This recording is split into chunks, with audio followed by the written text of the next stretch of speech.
والصلاة والسلام على رسول الكريم. أعوذ بالله من الشيطان الرجيم. بسم الله الرحمن الرحيم. قل إن كنتم تحبون الله فاتبعوني يحببكم الله ويغفر لكم ذنوبكم ومن يطع الله ورسوله. وقال النبي صلى الله عليه وسلم رواه صحيح البخاري عن أبي هريرة رضي الله عنه قال قال رسول الله صلى الله عليه وسلم لا يؤمن أحدكم حتى أكون أحب إليه من والده وأولاده والناس أجمعين.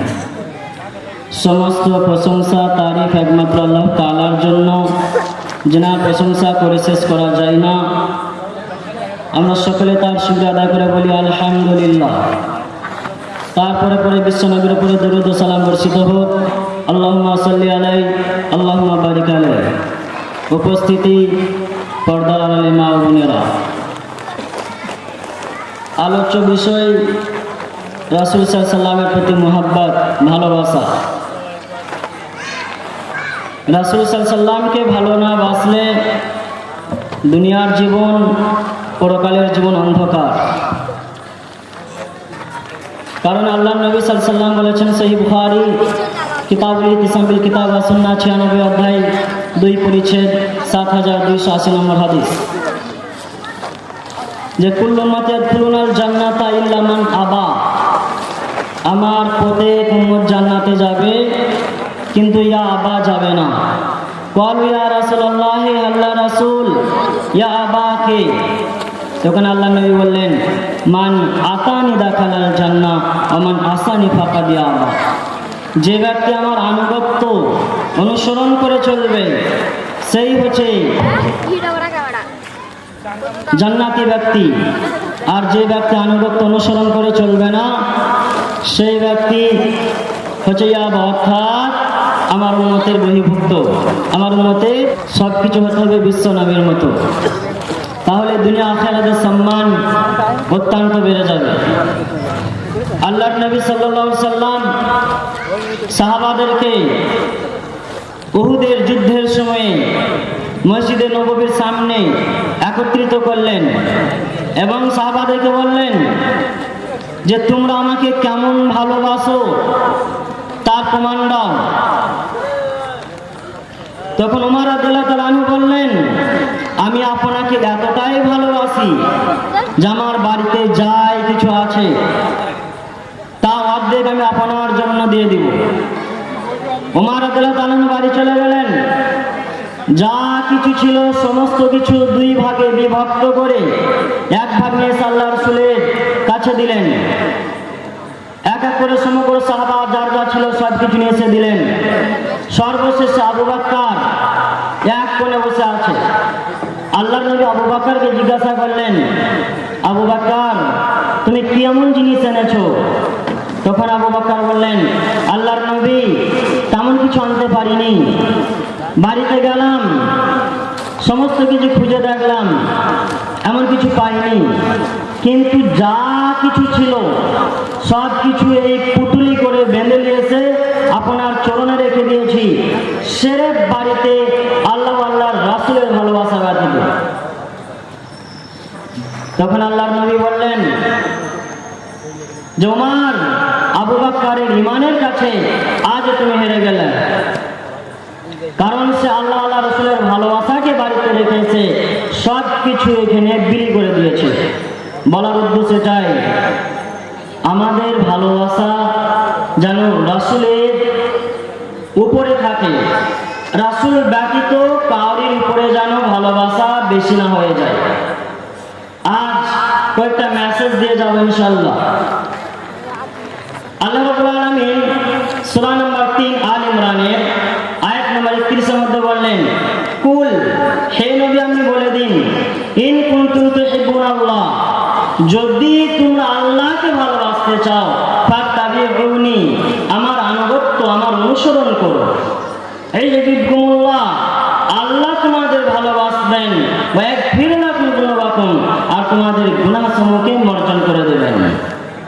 তাহলে এখানে বোঝা যাচ্ছে আল্লাহকে ভালোবাসতে গেলে, আল্লাহকে খুশি করতে গেলে, আল্লাহর সাথে বন্ধুত্ব করতে গেলে, আল্লাহকে প্রেমে ফেলতে গেলে রাসূলের আনুগত্য করতে হবে, রাসূলকে ভালোবাসতে হবে, রাসূলকে প্রেমের মধ্যে ফেলতে হবে।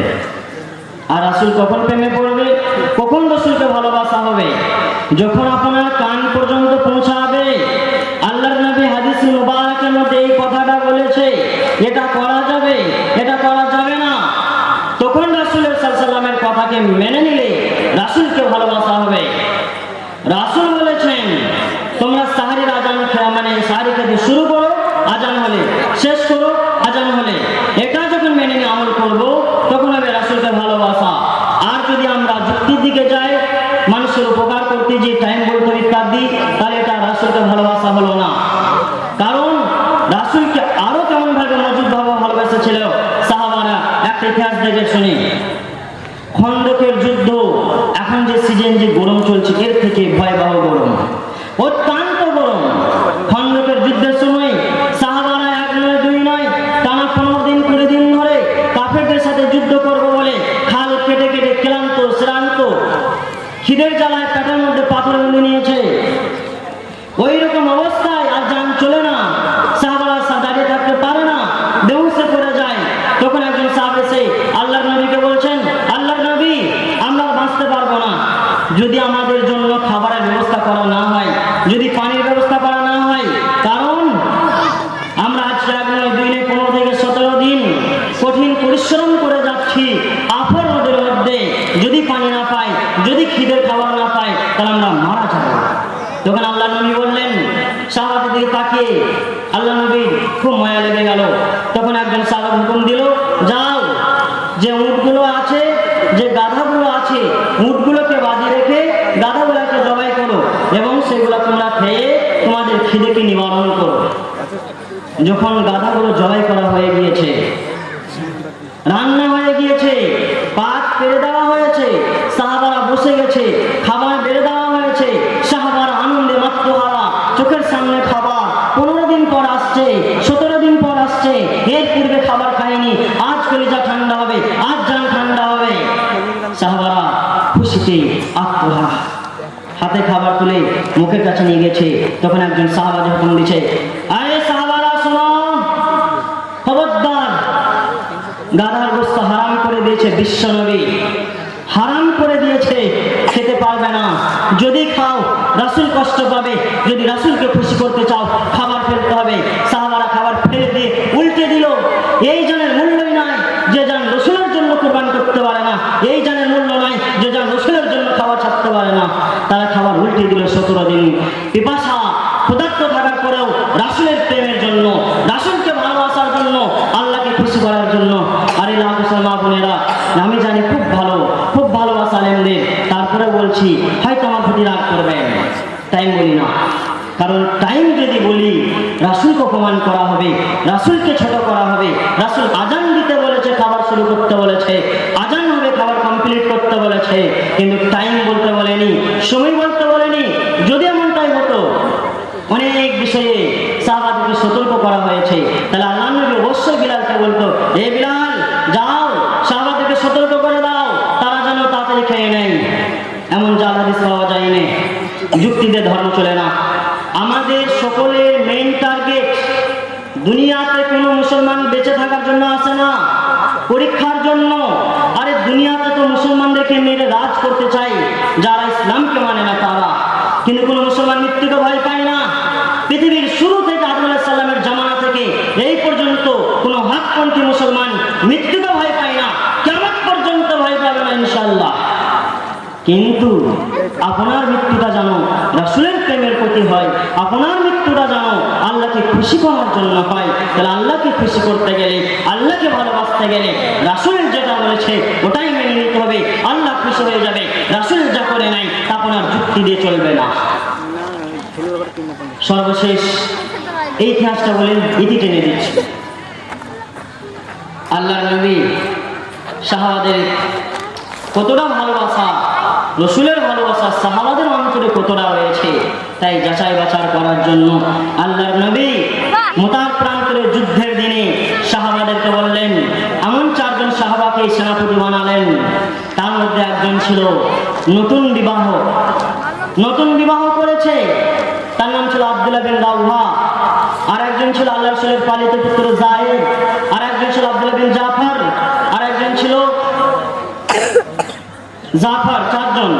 তো আল্লাহর নবী প্রথমে জাফরের নাম ডাক দিয়ে বলেন, জাফর যাও বাড়িতে চলে যাও, গিয়ে তোমার স্ত্রী কন্যাকে সাক্ষাৎ করেছো, শেষবারের মতো সাক্ষাৎ, কারণ আজকে যেখানে পাঠাচ্ছি ইসলামের জন্য তোমার জান কুরবান হয়ে যাবে, বাড়ি ফেরত আসবে না। দ্বিতীয় নম্বরে আব্দুল্লাহ বিন রাওয়াহাকে বললো, যাও বাড়ি ফিরে যাও, নতুন বিবাহ করেছো, স্ত্রীকে শুধু সালাম দিয়েছো। তৃতীয় নম্বরে জায়েদকে বলেন, জায়েদ তুমি তো আমার পালিত পুত্র, তোমার কি কিছু বলার আছে? জায়েদ বলেন, আল্লাহর নবী আপনি হচ্ছেন আমার বর্তমান গার্জিয়ান, আপনি তো আমার রক্ষক, আপনি আমার দায়িত্বশীল, আমি আর কার কাছে বলতে যাব? আপনি হুকুম করেছেন মানে যথেষ্ট। জাফর চলে গেলেন বাড়িতে, বাড়িতে ডাক দিয়ে যখন বাড়ির মধ্যে প্রবেশ করছেন, সালাম দিচ্ছেন, দেখছে তা প্রাণপ্রিয় স্ত্রী কোরআন পাঠ করছে। তখন জাফর বললেন, হে আমার স্ত্রী, কোরআন পড়া বন্ধ রাখো, আমার সালামের জবাব দাও, শেষ বিদায় নিতে এসেছি, আজকের পর থেকে আর দেখা হবে না, আল্লাহর কাছে দোয়া করো যে রাস্তায় আমি চলছি সে রাস্তায় আমার ছেলেরা যেন চলে। সে বিদায় নিয়ে চলে গেল।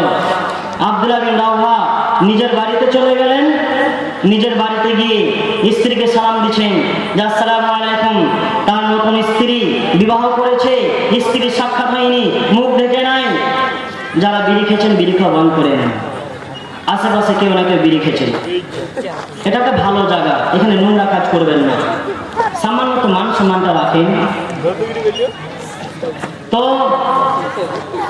জায়েদ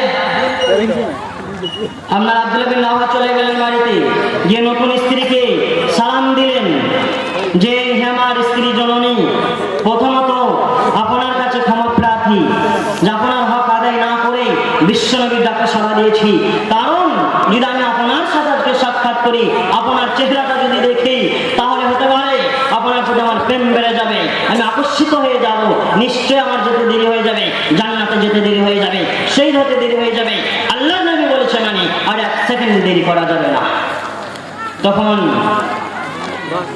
আব্দুল্লাহ বিন রাওয়াহার স্ত্রী, ইমানদার স্ত্রী বলছেন, হে আমার প্রাণ প্রিয় স্বামী, আমি এমন একজন স্বামীকে পেয়েছি, আর আমার স্বামী এমন একজন স্ত্রীকে পেয়েছে যে আজ পর্যন্ত আপনার স্ত্রীকে কেউ দেখেনি, আজ পর্যন্ত আপনার স্ত্রী বাড়ির চৌকাটা পার হয়নি, আজ পর্যন্ত আপনার স্ত্রী কারোর সাথে কথা বলেনি, আজ পর্যন্ত আপনার স্ত্রীর কোরআন পড়া কেউ শুনে নাই।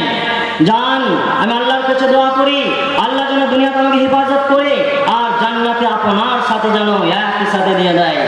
চলে গেলেন, একে একে বিদায় নিয়ে চলে গেলেন ময়দানে। ঝি আল্লাহর নাম নিয়ে অস্ত্র পরে মধ্যে তুলে কাফেরদেরকে জাহান্নামে পাঠিয়ে পরপর 3 জন শহীদ হয়ে গেলেন। একজন সাহাবা আল্লাহ নবীর কাছে বৃত্তান্ত দিয়ে বলছেন, আল্লাহ নবী আমি স্বপ্নে দেখলাম আব্দুল্লাহ বিন রাওয়াহা, জাফর বিন আবু তালিব, জায়েদ এরা জান্নাতের বাগানে উড়ে বেড়াচ্ছে আর এদেরকে ফেরেশতারা গাইড করছে। আল্লাহর নবী আমার ইচ্ছা হয় আমি যেন আপনার প্রাণের জন্য, আপনার প্রেমে পাগল হয়ে আমি যেন নিজের জানকে ইসলামের জন্য দিতে পারি। বলার উদ্দেশ্য এটাই যে আমরা মা বোনেরা, বাপ ভাইয়েরা, দুনিয়ার জীবনে কোনো মূল্য নাই, চারিচম্বিনে ষড়যন্ত্র চলছে, যেখানে পেছনে ব্লিচিং হয়ে যাচ্ছে, মুসলমানদের প্রতি অন্যায়ভাবে মানে জুলুম করা হচ্ছে, তাই আমাদের জানের গ্যারান্টি নেই, কোন দিন আমরা কাফের হাতে শিকার হয়ে যাব টেনশন নেই। আমরা সকলে এসেছি তামান্না, ইচ্ছা, শহীদের দরজা নিয়ে দুনিয়া থেকে বিদায় নেব, কাফেরদের হাতে শহীদ হয়ে দুনিয়া থেকে বিদায় নেব।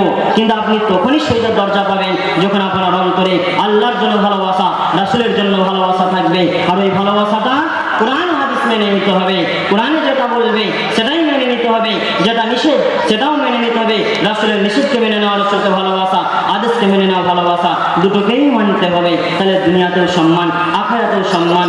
আমরা মা বোনেরা নিজেদের হেফাজত করব, বাপ ভাইয়েরা নিজেদের পরিবারের দিকে খেয়াল রাখবো। আমরা সকলেই দায়িত্বশীল, সকলেই আল্লাহ রাসূলের প্রেমিক, আমরা সকলেই আল্লাহকে খুশি করার ওয়াস্তে আজ যেহেতু শাবে কদরের 23 রমজান অর্থাৎ 2য় রাত, তাই আমরা এই রাতে আমল কি করব? 2 রাকাত করে নফল নামাজ পড়ব আর 3 বার করে সূরা ইখলাস করলে পূর্ণ কোরআন 1 পারা পড়ার মানে পূর্ণ কোরআন পড়া, 1 বার পূর্ণ কোরআন পড়ার নেকি পেয়ে যাব। তাহলে বেশি বেশি 3 বার করে ইখলাস করে যাব, প্রচুর নেকি পাবো। আর যদি শবে কদর পেয়ে যায় তাহলে আলহামদুলিল্লাহ বেহিসাব নেকি। সর্বশেষ আল্লাহর কাছে দোয়া করি, যেহেতু অনেক বক্তা আছে, টাইম মেনটেন করতে হবে।